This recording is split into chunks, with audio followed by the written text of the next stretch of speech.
আল্লামা দেলোয়ার হোসেন সাঈদীর প্রসিকিউশন পক্ষের একজন সাক্ষী ছিল শুকরঞ্জন বালী। জিজ্ঞাসাবাদ করার পরে তার কাছ থেকে প্রাপ্ত তথ্যের ভিত্তিতে শুকরঞ্জন বালীর ঘটনাটা কি সেটা হয়তো উদ্ঘাটিত হবে।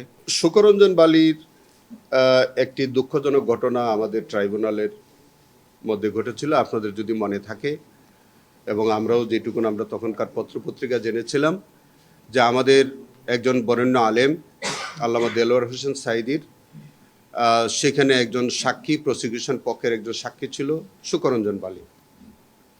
কিন্তু তৎকালীন প্রসিকিউশন পক্ষ শুকরঞ্জন বালীকে আদালতে প্রডিউস করতে পারেন নাই, কিন্তু তার জবানবন্দিটাকে ব্যবহার করেছিল।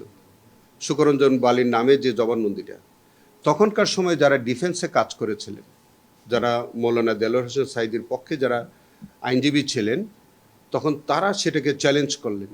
তখন তারাও দাবি করলেন যে শুকরঞ্জন বালীর যে জবানবন্দিটা ট্রাইব্যুনালে ব্যবহার করা হয়েছে সেই বক্তব্যটা শুকরঞ্জন বালী দেয় নাই।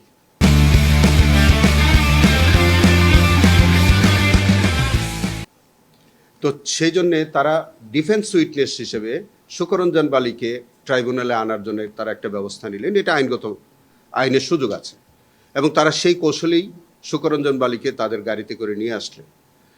শুকরঞ্জন বালী যখন আমাদের এই গেইটে আসলো, তখন অত্যন্ত পরিকল্পিতভাবে শুকরঞ্জন বালীকে অপহরণ করা হলো।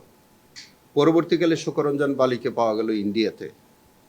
তাহলে এই যে শুকরঞ্জন বালীকে বাংলাদেশের হাইকোর্টের গেট থেকে অপহরণ করা, পরবর্তীতে তাকে ইন্ডিয়াতে পাওয়া যাওয়া, এবং এইটা একটা সুস্পষ্ট একটা পেনাল অফেন্স। এটা একটা পেনাল অফেন্স। এটা যদি আপনি প্রচলিত আইনে দেখেন, আপনার 364 অথবা 365-এ যে আইনই হোক না কেন, এটা হয়তো তদন্ত সাপেক্ষে হবে, এবং কিছুটা আমাদের ট্রাইব্যুনালের মধ্যেও পড়তে পারে। তবে এইটা গতকালকে আমাদের একজন আসামি এই বিষয়ে গ্রেফতার হয়েছে, এএসপি ফজলুর রহমান। তাকে আদালতে নেওয়া হবে, পরবর্তীকালে হয়তো তাকে জিজ্ঞাসাবাদ করা হবে। জিজ্ঞাসাবাদ করার পরে তার কাছ থেকে প্রাপ্ত তথ্যের ভিত্তিতে শুকরঞ্জন বালীর ঘটনাটা কি সেটা হয়তো উদ্ঘাটিত হবে, এবং সেই অনুযায়ী প্রয়োজনীয় আইনগত ব্যবস্থা যেখানে নেওয়ার সেটি হয়তো হবে। তবে এই বিষয়ে আপনাদেরকে বলি, শুকরঞ্জন বালী, আমার জানা মতে শুকরঞ্জন বালী নিজে আমাদের এখানে, অর্থাৎ এই ট্রাইব্যুনালে একটা লিখিত অভিযোগ করেছিল। সেই অভিযোগটার ভিত্তিতেই সম্ভবত এই আসামিকে গ্রেফতার করা হয়েছে।